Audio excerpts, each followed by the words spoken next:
get him up to 100,000 this year. That would be nice. Then he'll get a plaque from YouTube if he's on the good boy list, which I'm not. Thank you. I'll be glad to accept the award on your behalf. Yeah, I've never had one. So you were segueing over. You were segueing away from sax over to Diddy. What do you make of the jury selection and shenanigans so far? Well, remember we were talking about the last time about jury selection? I think the larger media has picked up on how crucial it is to the outcome of this trial.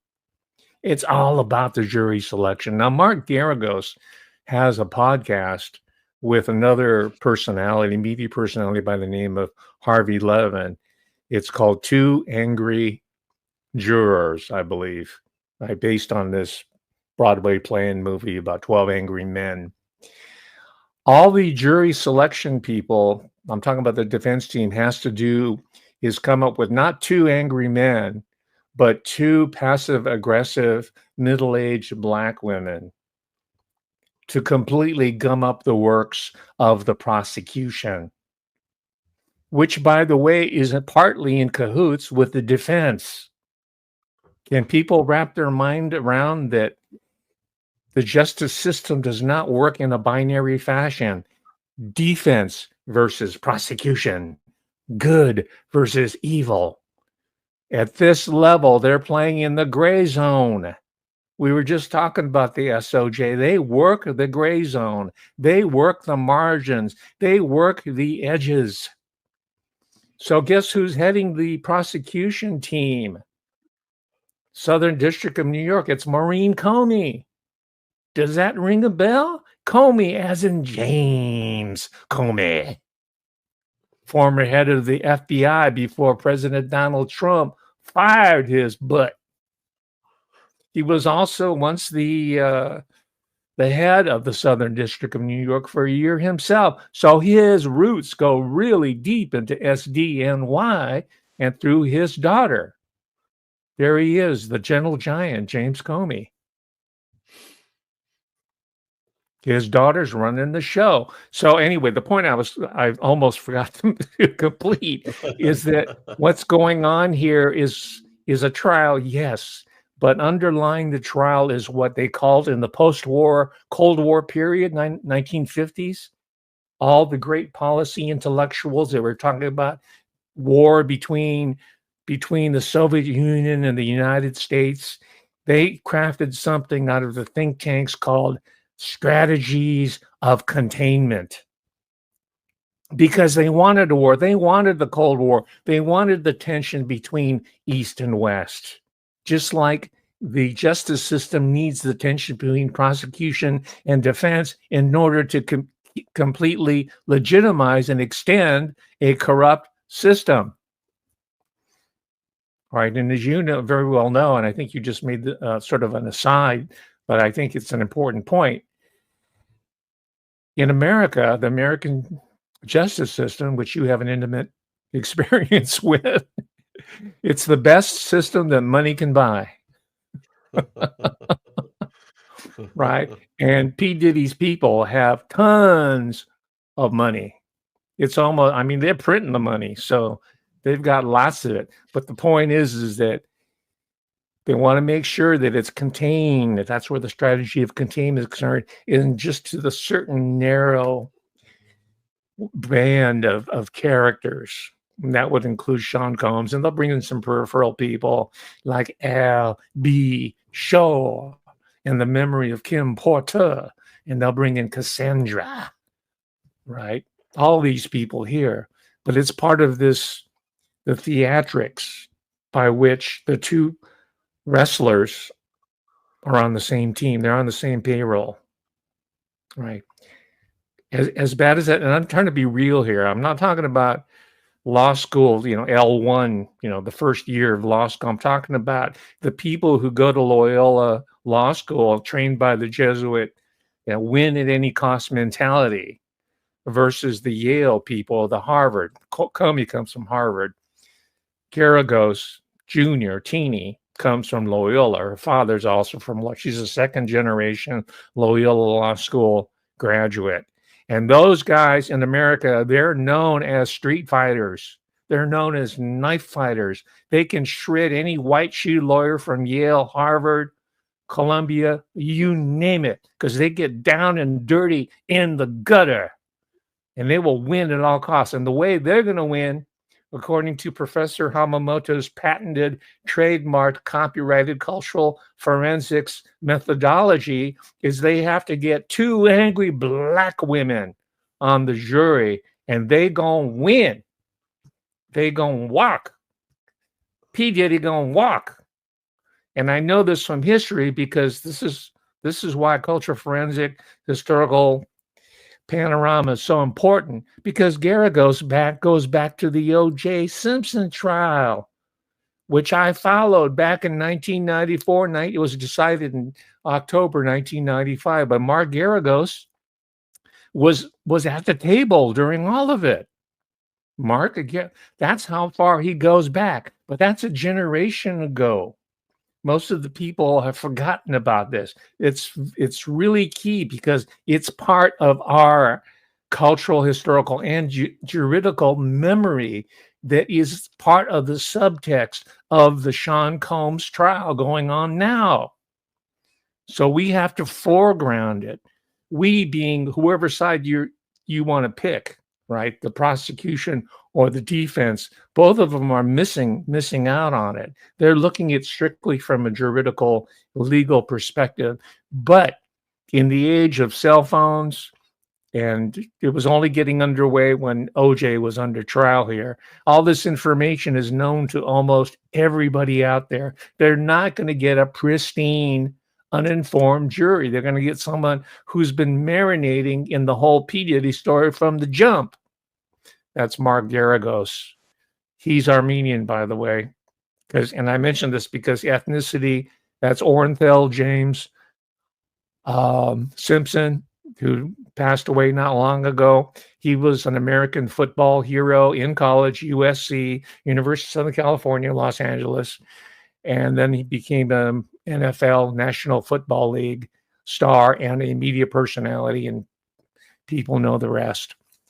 And by the way, I should say that this around the time where the trial was being decided, around October, prior to October, I was just starting over at UC, University of California at Davis. So I was at a mixer of all the new faculty and welcome back for a new academic year. And I was a little bit too vocal about meeting people, and I told a lot of influential administrator type people who are always observing you, and they're watching you like Jesuits, man. They're always scrutinizing you, even at the dinner table, even when you're sipping a cup of coffee, they're keeping a book on you. But I happened to mention, I said, O.J. Simpson's going to skate. And they go, what? Because back then, everybody thought it was a slam dunk. O.J. Simpson's going down. But I said, no. And I said this at a faculty gathering, casual, I thought. And then I started walking around. I started hearing the buzz and said, hey, that guy Hamamoto, the new guy here, said, they were already stigmatizing me. And guess what happened? O.J. Simpson walked. He walked. Because as I told you before, I knew one of the women who was working with the Joellen Demetrius, who was the trial consultant for the O.J. Simpson trial. I said, with this type of behavioral science and profiling on their side, Mark Garagos, Johnny Cochran, Robert Kardashian, who's an attorney. He's another Armenian American, by the way. The Armenian connection, we're talking about ethnic connection. This is the big 800-pound gorilla in the room, by the way, race. There's a whole racial subtext here that's not being spoken about, right? But they had all these resources mobilized. That was the genius of Mark Garagos. And you notice that he started showing up at the table with his daughter as an informal advisor. And the judge said, no. Let's see, Garagos is not in this picture. You've got Robert Shapiro on the right, Johnny Cochran just to the left of O.J. Simpson. I don't know who the little guy is in the middle, and some other ones. But Garagos is part of this, I believe. And this might have been right before Johnny Cochran uttered or right after Johnny Cochran, he came up with his own hip hop, you can't stop rhyme, right? Johnny Cochran is the hip hop king of the legal profession. And this is something that the defense might want to think about doing. He said, if a glove does not fit, you must acquit. And sure enough, through a process of what we call, write this down, people who are watching, through a process of what is called jury nullification. Jury nullification. Through the process of jury nullification, Orenthal James Simpson walked free. So this is the goal of the defense team, I believe, jury nullification. You don't have to win, you don't have to draw, you don't have to lose. You can nullify. Right? It's not a matter of, stop thinking about binaries, justice, defense, win, lose, good, evil. Jury nullification is the ticket. Yeah, that's the dream team right there. That's Travolta in the movie. Was there a movie made out of this? I think so, because that's Travolta, isn't it? Where on the OJ movie, isn't it? Wasn't it the OJ movie? No, these are the real characters. Oh, that's not John Travolta. You know what? That's F. Lee Bailey on the far left. That's F. Lee Bailey. What about who by that time was just a useless sot. He was drunk out of his mind most of the time. But you see, the point is that he had resonance, he had aura, he had vibes, he had riz, as the kids say nowadays. He had the riz, so they put him at the bench so that the juries and the judge, Lance Ito, who I've been in contact with, by the way, I wrote him a letter after where I said, "Brother Lance Ito, you got screwed." And he wrote me back too. It's a letter I always treasure. Yeah, that's the great American attorney, F. Lee Bailey. He's been at the center of any number of celebrity trials. Same with Mark Garagos. In fact, I think right now he's involved with the Lyle and Eric Menendez retrial. And it was the Eric and Lyle Menendez trial where P Diddy's suit, his outfit, was crafted. It's the sincerity sweater that Eric and Lyle Menendez were told to wear by Leslie Abramson. She's another one of those attack dogs you do not want to be in a trial situation with her because she's a knife fighter. But she made him wear the sweaters and the shirt with a collar, right? Make him look as wholesome and collegiate as possible. This is what Diddy's going to be wearing, or has been wearing already. Yeah, so Travolta was in The People versus OJ. He played Robert Shapiro. Let's get the Menendez. Wow, okay. Yeah. There's I don't know who's who, but they're the Menendez brothers. Yeah, so that is Lyle on the left and Eric on the right. Mm-hmm. Another sensational LA type crime. And they're about to get released, aren't they? They're working on it. I don't know if it's going to work, but that brings up the point is that you have to use the clock. It's like a game of American basketball, right? It may say 5 minutes left, but you can run the clock by timeouts, fouling, all kinds of diversion. You can extend the game, another 20 minutes. And in doing so, you can rally your own defense, mount a new offense, get your head together. That's our friend Harvey Weinstein. He's also going to probably be sprung, I'm guessing. And that's in keeping with this idea that I'm articulating now, you got to run clock. The longer you can run the clock, the better chance you have on the behalf of your client, whether it's Harvey Weinstein or Shaun John Combs or Lyle and Eric Menendez. You run clock because there's a continuum between tragedy and comedy, right? Everything, no matter how tragic it is, given the passage of time, you run clock and it eventually becomes comedy. So the longer that this goes on with Shaun John Combs, the more the needle pushes towards parody and then comedy, and it's going to be a laughing stock. And the jury, the judge, everybody involved say, well, this is not as serious as we thought it was initially. The needle has moved through the passage of time into comedy. I mean, I gave a talk recently, on my show. Okay, I mean, what could be more heinous than life in a Nazi concentration camp, right? 1945, people walked and said, man, this is horrific.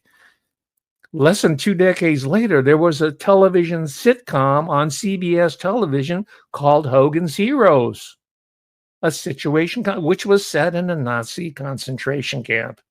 And this is primetime television in America, right? So, again, run clock, get the needle to move from tragedy, whatever all the negative stories are about Shaun John Combs, P Diddy, P Love, all of that, right? The dragon of Cassie Ventura, all of that, all the supposed parties, which the defense is going to pick apart. And so, well, how do you know? How do you know this is a freak off? Didn't you go there voluntarily? Blah, blah, blah. But you got to move that needle from tragedy to comedy. So all you got to do is get your people. You got to get Mark Garagos, go out to dinner with Jimmy Kimmel's. He's a talk show, chat show host. Take the writers out. They're all in LA. Take the writers out to a big dinner at the local watering hole. Buy them dinner. Say, hey, can you put a skit together in the monologue and let Jimmy Kimmel make a big joke about the trial, about P. Diddy? You guys are brilliant. You're genius. And then start getting your street team together and creating memes and putting them on TikTok and creating little videos. And then the needle is moving from tragedy to comedy. And by the time the trial is decided, you got one free Shaun John Combs. You like it? Now, that's not what I want to see. I'm just trying to be real here. Okay? I'm just putting my mind in the head of a Loyola trained attorney who has centuries of figuring out ways how to parse the truth, how to tell people that up is down and black is white, and that sex abuse is love. That's who I'm trying to. Yeah. Wouldn't a victory for Diddy to have some kind of short sentence to offset his back time? He has to plead guilty to something to keep the prosecutors happy, and then he doesn't have to serve much more prison time, as opposed to just complete freedom, getting found innocent on all charges. Don't you think there's going to have to be some kind of compromise, or do you think because he's gone to trial there is no compromise? There's going to be some token time because the prosecution, I believe, has a very weak case. Most of it's built on hearsay. And all the defense has to do is say, hey, listen, what about Daddy? What about James Comey? They don't have to say that. They can hire their street team to put that up on TikTok or to put it into monologues for comedians or send them out to the Laugh Factory and do monologues and making a big joke. Right? So there's going to have to be, in order for, it's going to be a face-saving maneuver, but there'll be a wrist slap. But Shaun John Combs is not going to go to prison in the long term. Because at the same time, the people who are behind Shaun John Combs are looking beyond the event horizon. They're already I'm thinking, this is what I would do. If Professor Hamamoto Cultural Forensics was a trial consultant, and by the way, it's all about rebranding. It's about branding. As a cliche as that sounds, it's about branding. And that's the whole history of Shaun John Combs. It's about branding and rebranding, right? All his goods made in China, right? All his gear, which I've never seen anybody wear. I see all the stuff used at the closeout stores, right? Because I don't What think about any his of that. what about his courtroom appearance? Is that a form of branding? The white hair and Oh, the absolutely, it comes right out of the Leslie Everson, Lyle, and Eric Menendez Sincerity sweater outfit, right? Because people, you like that, huh? Shaun, I'm in the wrong line of work. Why did I go into the education field and live like a I've had the 3 vows, poverty, chastity, and obedience. I'm like a Jesuit myself, especially I could have been a trial consultant, but it's not too late. You know where to pick. You know where to hit me if you need some help for your people. Hit up Professor Hamamoto's Cultural Forensics, and we'll talk about my fee schedule. But You anyway, can be anything you want on my channel, on your channel. yeah, I know. And you know what? Shaun John Combs proved to anybody that you can be, if you say you are this, that, or the other, people will buy into it. Because, and this is one of the points I wanted to make, we are dealing with the reptilian brain. You want to get the jury, because the public's already there. You want them not to think, you want to get them to react. So all you need is not 2 angry men, or 12 angry jurors. You need 2 passive-aggressive, middle-aged, divorced Black women in order to be on that jury, and he's going to walk. Because this is not denigrating them on a racial bad. This is a human deal. The reptile brain is a universal, and there's tons of research on it. I'm not just talking through my you-know-what. I'm talking heavy behavioral, social science. People want to dumb down. It's not really dumb down. It's because people, your audience are readers, so they want references. Check this book out. It's a multi-mega. Yeah. You have this one? Read it. I've read that. There you go. Yeah. Okay, it just tells you the everyday influence that we're bombarded with. But you could use these principles in your own everyday life. Shaun John Combs knew this from the street.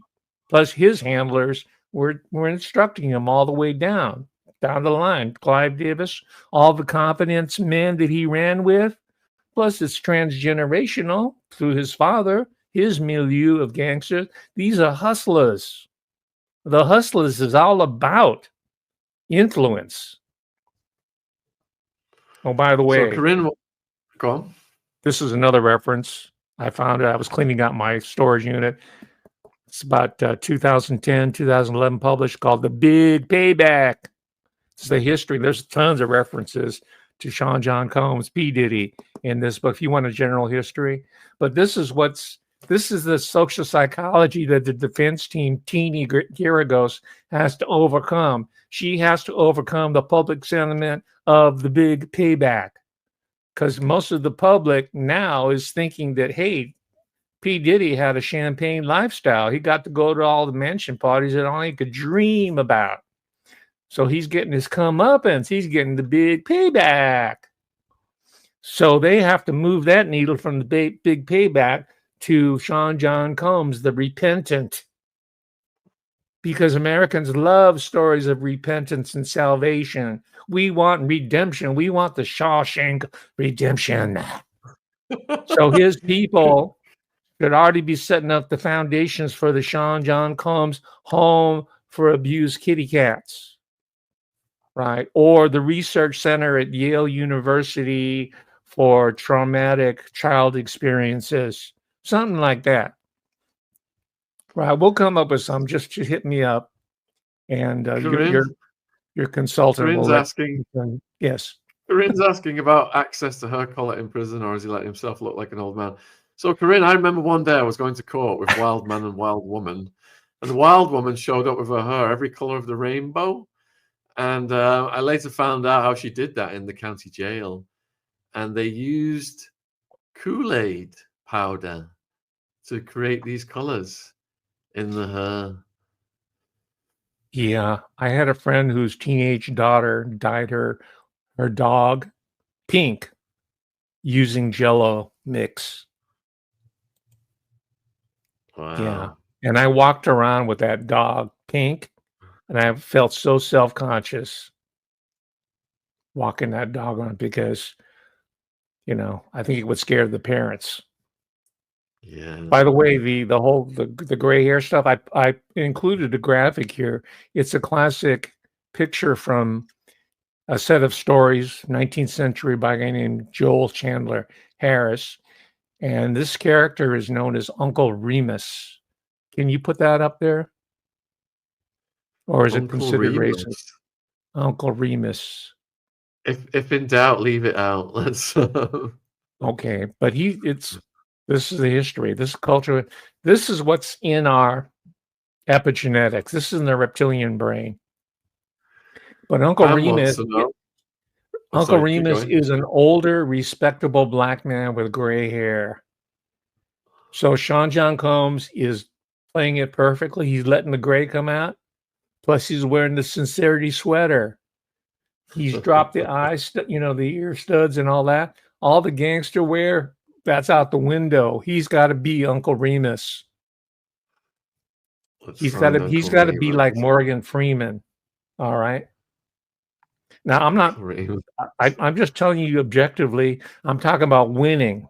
I'm not talking about racism or hurting someone's feelings or being butthurt. I'm talking about University Loyola Law School SOJ tactics to win. Play the Uncle Remus card. And if you got two passive aggressive black women on the jury, they're going to know what they're playing. It's a semiotics. It's branding. By the way, speaking of brand, I should mention, yeah, that movie, by the way, has been banned. If you have a copy, if you have a collector's item, that was a Disney movie called Song of the South. And it was banned because black people said, we do not like to be portrayed as Uncle Remus. But you know what? It's backfiring on you because now you need Uncle Remus to spring Puff Daddy. So you better play your Uncle Remus card because it's about winning. Okay, speaking of branding, Teenie Garagos, the lead, well, I don't know if she's the lead attorney, but she's one of the principal attorneys for the defense team. She is married to an expert in, guess what? Product branding. That's his thing. So that's her hidden weapon. She knows all about branding. So you can bet your bottom dollar that they're in the process of rebranding Sean John Combs as we speak. His name is Krishna Swami. That's her husband, her hubby. He's big enough. He's trying to, right? So he's in that world. And the perception on the defense team is to rebrand P. Diddy from this predator, quote unquote, to someone who's a philanthropist. Wow, that's so obvious. He's got to give some money away. He's going to come out better for this, right? He's going to go through this trial, and he's going to find Jesus. By the way, isn't he Roman Catholic too? Check me on this, people, but I think Sean John Combs is raised as a Roman Catholic. That's another hidden card. That's a wild card that could be played here. Because remember, there's a distinction between sin and crime. Because we're running out of time, Professor, could we get your thoughts on the death of Virginia? Well, I do believe that her death, and I'm not going to speculate as to whether it was by her own hand or from external forces. I have my own ideas privately. Whatever the case is, that she made a very important contribution at great sacrifice to bringing out this whole world that most of us are oblivious to. We're just living our everyday lives, and all of a sudden we find out that there are some dark corners of our political world that were illuminated by one Virginia Roberts or Virginia GIUFFRE. So we owe her a huge debt of gratitude for her sacrifice in that area. And hopefully that'll embolden others to come forth with their stories. And hopefully it won't degenerate to some sort of litigation fest led by people such as well, maybe I shouldn't mention his name or he's going to sue me. It doesn't matter. I don't have any money. Tony Busby, right? Isn't that his kind of his career? That's his gig. So I'd like to leave that on that level of appreciation and honor her memory through her sacrifice. Oh, well